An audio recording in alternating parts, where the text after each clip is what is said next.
नमस्कार, मैं पंकज प्रसून। दोस्तों, एक बहुत बड़ा खुलासा हुआ है और यह खुलासा है लश्कर-ए-तोयबा को लेकर। लश्कर-ए-तोयबा आपको पता है पाकिस्तान का उग्रवादी आतंकवादी संगठन है जिसे पाकिस्तानी फौज की बैकिंग है।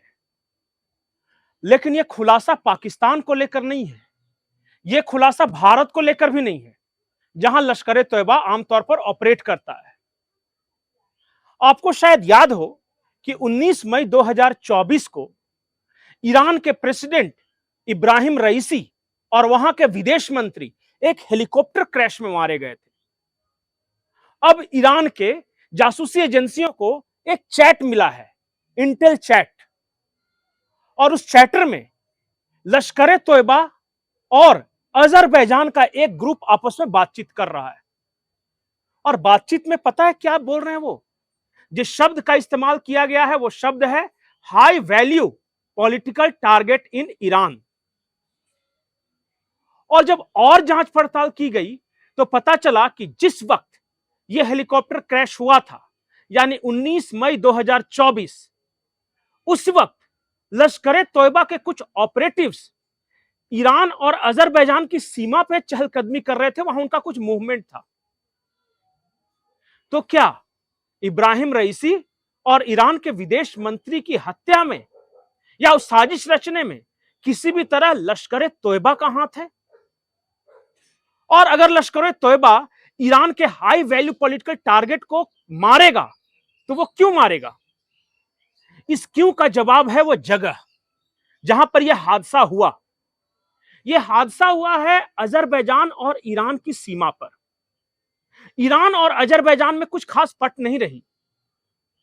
दरअसल ईरान जो है वो चाबहार पोर्ट से एक रोड ले जाना चाहता है जो कि आर्मेनिया होते हुए सीधे रशिया तक चला जाए। रूस और ईरान अच्छे दोस्त हैं, लेकिन उसमें सबसे बड़ा बाधा अजरबैजान है। और अजरबैजान और तुर्की दोनों मिलकर ईरान के खिलाफ साजिशें रचते रहते हैं। लेकिन क्या साजिश रचने के दौरान पाकिस्तान के लश्कर-ए-तोयबा का इस्तेमाल हुआ? क्या पाकिस्तान भी उस साजिश में शामिल था? कम से कम ईरानी इंटेलिजेंस एजेंसियां तो यही मानती है। और अगर यह सच है तो ईरान और पाकिस्तान के संबंधों को लेकर बहुत बड़ा मोड़ साबित हो सकता है।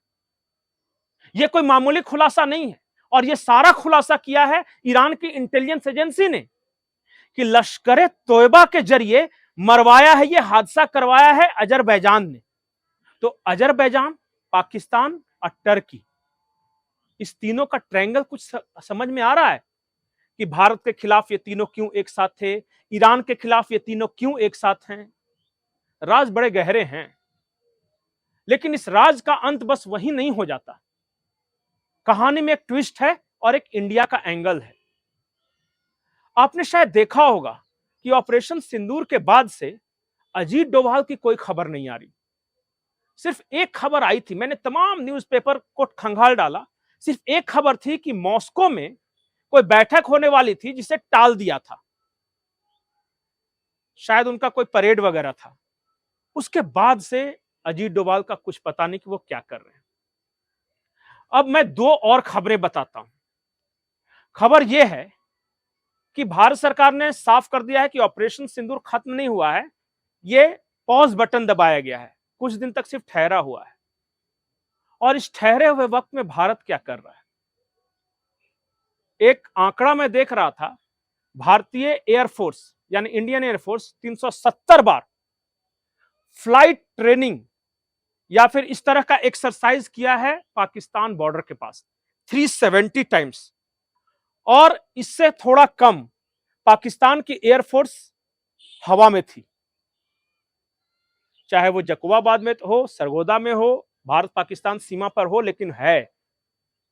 दूसरी खबर, भारत ने जो भेजा है अपना डेलीगेट्स, वो डेलीगेट्स किन देशों में भेजा है आपने गौर किया? ब्राजील, अमेरिका, जापान, इसके अलावा भारत ने किनसे संपर्क साधा है?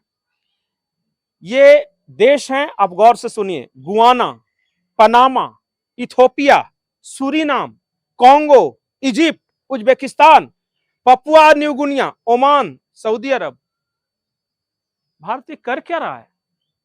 अरे भाई, जब संपर्क की साधना है तो बड़े बड़े देशों से साधो, ब्रिटेन भेजो, चाइना भेजो, रशिया भेज देते, इजराइल भेज देते, अरे फ्रांस भेज देते कम से कम। इन सबको छोड़ के ये गुआना, पपुआ गुनिया और कांगो, सूरीनाम, इन सब देशों में क्यों भेज रहे थे? क्या भारत के विदेश नीति के जो निर्धारक है वो बेवकूफ है? क्या आपने कभी सोचा कि कांग्रेस ने इतनी बार अटैक किया कि मोदी ने सरेंडर कर दिया, लेकिन प्रधानमंत्री की ओर से कभी एक बयान इस सिलसिले में आया? खामोशी, और खामोशी के अंदर ही छुपी है रणनीति। अब मैं आपको ध्यान से बोलता हूं, कुछ बातें सुनिए। जहां जहां रशिया, सऊदी अरब या यूएई, इजिप्ट, ये वो देश हैं जो की आर्म्स सप्लायर हैं अफ्रीकी देशों के, जहां भारत के डेलीगेट्स गए हैं। अफ्रीकन देश वो भारत से हथियार भी खरीद रहे हैं और यूएन सिक्योरिटी काउंसिल में उनका वोट काउंट करता है। गुआना, पनामा, इथोपिया, ये सब देश की शिपिंग लोकेशंस पे हैं, जैसे पनामा कैनाल के पास, रेड सी के पास, ये सब। इंडोनेशिया, मलेशिया और कतर, ये तीनों वैसे मुस्लिम देश हैं जिनको भारत अपने पाले में करना चाहता है। जानबूझकर G17 की बैठक या ब्रिक्स या ओआईसी को अवॉइड किया है भारत ने, भले ही सऊदी अरब से मिलने गया हो, लेकिन ओआईसी की बैठक में किस तरह का संपर्क नहीं किया। तो कुल मिलाकर कहानी यह है कि एक बेहद खास रणनीति पे काम हो रहा है। इसका खुलासा करना अभी सही नहीं होगा।